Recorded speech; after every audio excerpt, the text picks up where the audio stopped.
Well hello and नमस्ते सबैजनामा म हुँ उत्सव पौडेल र आजको यो भिडियोमा चाहिँ हामीहरूले कुरा गर्न गइरहेको छौँ इन्ट्रान्स प्रिपेयर गर्नको लागि अनलाइन मेथड राम्रो कि इन्स्टिट्युटहरूमै गएर फिजिकल क्लासेसहरू लिन राम्रो।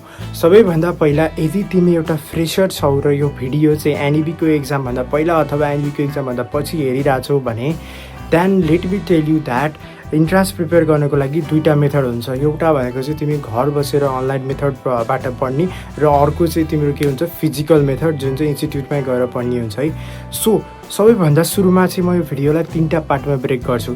के पार्ट भन्दाखेरि सबैभन्दा सुरुमा चाहिँ म फिजिकल मेथडलाई डिस्क्राइब गर्छु र त्यसको एडभान्टेज डिसएडभान्टेज भन्छु र सेकेन्ड पार्ट भनेको चाहिँ त्यो अनलाइन मेथडको एडभान्टेज डिसएडभान्टेज भन्छु र थर्डमा चाहिँ म के गर्छु भन्दा मैले आफूले पर्सनल्ली आफ्नो CEE क्र्याक गराउँदै फर्स्ट अटेम्पमा क्र्याक गर्न के मेथड युज गरेको थिएँ, अनलाइन गरेको थिएँ कि फिजिकल गरेको थिएँ कि दुवै गरेको थिएँ भनेर भन्छु। So let's begin. सबैभन्दा सुरुमा जब हामीहरू फिजिकल मेथडको कुरा गर्छौँ, फिजिकल मेथडमा चाहिँ के हुन्छ भन्दाखेरि हामीलाई चाहिँ एउटा फिलिङ अफ कम्पिटिसन आउँछ। फिलिङ अफ कम्पिटिसन कस्तो सेन्समा आउँछ भन्दाखेरि चाहिँ हामीले आफ्नो वरिपरिको वातावरण हेरेर आफूलाई अगाडि बढाउने मौका पाउँछौँ फिजिकल क्लासेसहरूमा।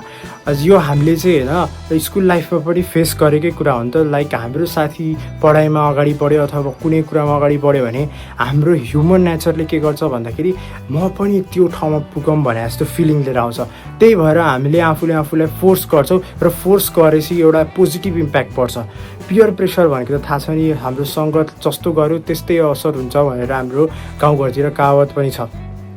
एन्ड द्याट्स ट्रु होइन। त्यसको मेन फाइदा नै त्यही हो फिजिकल इन्स्टिट्युटको। र अर्को चाहिँ तिम्रो के हुन्छ भन्दाखेरि तिमी कन्सिस्टेन्ट हुन सक्छौ होइन। तिमीले जसरी पनि 4 घन्टाको क्लासेस हुन्छ जस्तो लाग्छ मलाई नेममा होइन, फ्रेसर ब्याचको ड्रपर ब्याचको पनि त्यही होला। 4 घन्टा तिमीले दिनमा जसरी पनि गएर पढ्नुपर्छ। And it's the fact that सबैजनालाई चाहिँ घर बसेर दिनदिनै 4 आवर्स पढ्न अप्ठ्यारो थियो। त्यो मेरो केसमा मलाई पनि अप्ठ्यारो थियो। लाइक मेरो इन्कन्सिस्टेन्सी पनि एउटा एकदमै नराम्रो फ्याक्टर थियो मेरो लाइफमा।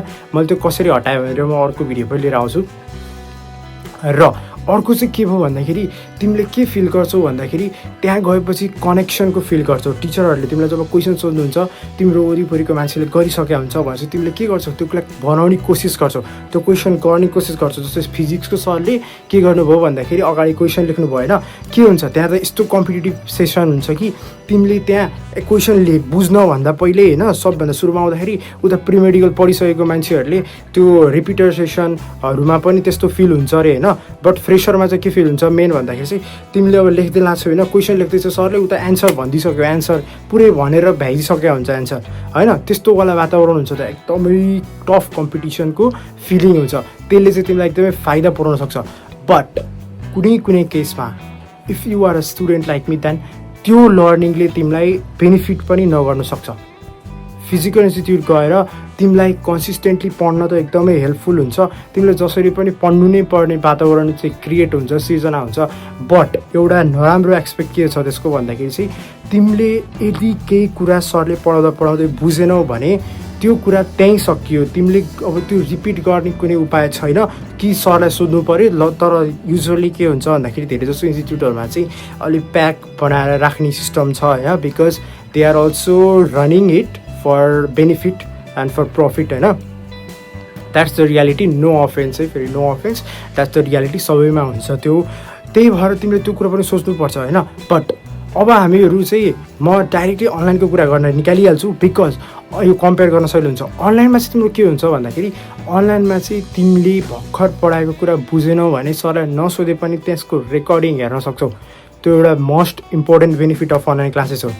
अनलाइन क्लासेसमा चाहिँ तिमीले कोर्सेस पनि एकदमै छिटो सक्छौ। जस्तै तिम्रो फिजिकल क्लासमा चाहिँ के हुन्छ भन्दाखेरि त्यो एउटा कोर्सको के हुन्छ प्याटर्न हुन्छ, कोर्स कम्प्लिसनको प्याटर्न हुन्छ इन्स्टिट्युट्सहरूमा, त्यही प्याटर्न अनुसार कम्प्लिट हुन्छ।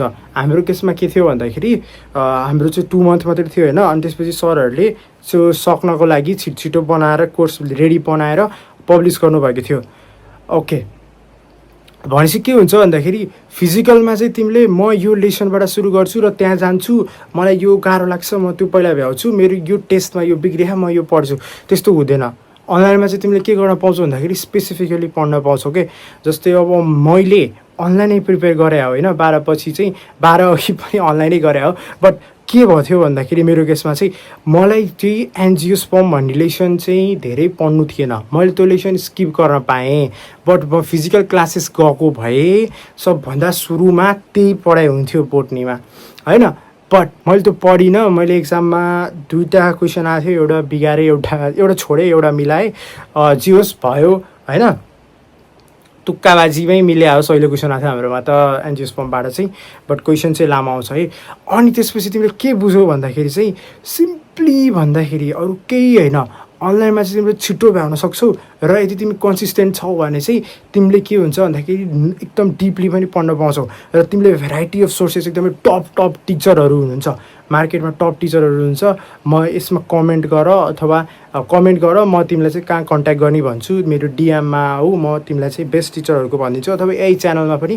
क्वाडहरू छ त्यो हेर्नु र तिमीलाई चाहिँ मेन्टरसिपको कमीहरू छ भने मेन्टरसिप प्लेटफर्म्सहरू पनि छन् त्यसको बारेमा पनि बुझ्दै गरौँ न सो ओके मेरो बारेमा कुरा गरौँ है त मेरो बारेमा पर्सनल कुरा आउँदा चाहिँ मेरो के चाहिँ भएको हो भन्दाखेरि मैले चाहिँ 11मा चाहिँ त्यस्तो इन्ट्रान्स भएर प्रिपेयर गरिनँ 12मा पनि मैले सुरुमा त्यस्तो इन्ट्रान्स भएर प्रिपेयर गरिनँ बट बिचमा जुन हाम्रो CEE 2024 भयो त्यो भइसकेपछि त्यसको रिजल्ट पछि चाहिँ मैले चाहिँ अनलाइनबाट सुरु गरेँ होइन अनलाइन प्राइभेट लेक्चर्सबाट सुरु गरेँ र त्योबाट पढ्दै अगाडि बढेपछि मैले 12 पछि पनि त्यसमै कन्टिन्यू गरेर चाहिँ मैले कोर्स चाहिँ हाम्रो फिजिकल इन्स्टिट्युट गएको साथीहरूभन्दा थोरै भने पनि थोरै छिटो भ्याएँ मैले पुरै चाहिँ भ्याएको थिइनँ कोर्स मैले स्किप गर्दै पढ्न पाएको थिएँ बिकज हाम्रोमा टाइम कम थियो फेरि पनि भन्दैछु हाम्रो इन्ट्रान्स के भएको थियो एकदमै डिफ्रेन्ट भएको थियो आई होप कि नेक्स्ट इयरबाट चाहिँ इन्ट्रान्स एकदमै राम्रो होस् CEE इन्ट्रान्स एकदमै राम्रो होस् भन्ने हामी सबैको प्रार्थना छ गुड लक सबैमा अब यति नै हो यसको कन्क्लुजन यति बुझ कन्क्लुजन कि तिमी जताबाट पढे पनि एउटै वारमा जाने हो सबैलाई एउटै क्वेसन आउने हो इट डजन्ट म्याटर तिमी यसरी चाहिँ नजाऊ कि मेरो साथी वहाँ गएको छ र म त्यहीँ जान्छु नो त्यस्तो पर्दैन मेरो सबै साथीहरू फिजिकल गएको थिए म अनि लगायत 2-3 जना साथीहरू अनलाइन गरिरहेको थियौँ खै ठिकै भयो हाम्रो त्यस्तो नराम्रो भएन डजन्ट म्याटर जान छ भने जतापट्टि पनि जाऊ नो अफेन्स सबै इन्स्टिट्युटहरू राम्रो छन् सबै टिचरहरू राम्रो छन् त्यही टिचरहरूको अनलाइन क्लासेस पनि अभाइलेबल छ त्यो लिँदा नि हुन्छ अथवा अनलाइन क्लासेसहरू नै रन गरिरहेको इन्स्टिट्युटहरूले त्यो लिँदा पनि हुन्छ जताबाट गए पनि एउटै वार हो तिमीलाई जुन सुट गर्छ त्यो आफैले पत्ता लगाउने हो र कुन क्वेसन सोध भन्दाखेरि तिमीले आफूलाई पहिला भन्दाखेरि चाहिँ के म कन्सिस्टेन्ट भएर पढ्न सक्छु अनलाइनमा एक्लै हुन्छु लोनलिनेसको फिलिङ आउँछ नि त त्यो लोनलिनेसको feeling disadvantage of the online classes हो के भनेको चाहिँ तिम्रो अनलाइन क्लासेसमा चाहिँ के हुन्छ भन्दाखेरि डिस्ट्र्याक्सन बढी हुन्छ सो यो चाहिँ होइन तिम्रै कुरा हो कि यदि तिमीलाई बिना डिस्ट्र्याक्सन पढ्न सक्छौ तिमीलाई लोनलिनेसको फिलिङसँग केही असर हुँदैन तिम्रो लाइफमा अनि त्यसपछि यदि तिम्रो फ्यामिली ब्याकग्राउन्ड राम्रो छ भने आफ्नै घरमा बसेर काठमाडौँ नआइकन पनि तयारी गर्न सक्छौ होइन त्यही भएर अनलाइन क्लासको मेन डिसएडभान्टेज भनेको डिस्ट्र्याक्सन हो र तिमीले आफूलाई कन्ट्रोल गर्न सक्छौ कि सक्दैनौ भन्ने कुरामा पनि म्याटर गर्छ अनलाइन क्लासेसमा त्यही भएर यदि तिमीले आफूलाई कन्ट्रोल गर्न सक्दैनौ तिमीलाई डिस्ट्र्याक्सन धेरै छ तिमीसँग धेरै डिभाइसेसहरू छ भने अनलाइन क्लासबाट नजाऊ होइन मेरो केसमा चाहिँ मैले अनलाइन क्लास लिएँ र काठमाडौँ आएको थिएँ म होइन अनि त्यसपछि चाहिँ एक्जाम फिजिकल दिन जान्थेँ र क्लासेस चाहिँ अनलाइन लिएँ म एक दिन पनि फिजिकल क्लासेस लिन चाहिँ गएको छैन बट मैले अरू मेरो साथीहरूबाट सुनेको कुराहरू चाहिँ मैले मेन्सन गरेँ अब फिजिकल क्लासको पोर्सनमा thank you very much for watching यो च्यानललाई सब्सक्राइब गरेर जानु होइन यो भिडियोज बनाउन मेहनत लाग्छ मेरो साथीहरू तथा प्यारा जुनियर्स भाइ बहिनीहरूलाई thank you very much for watching good bye take care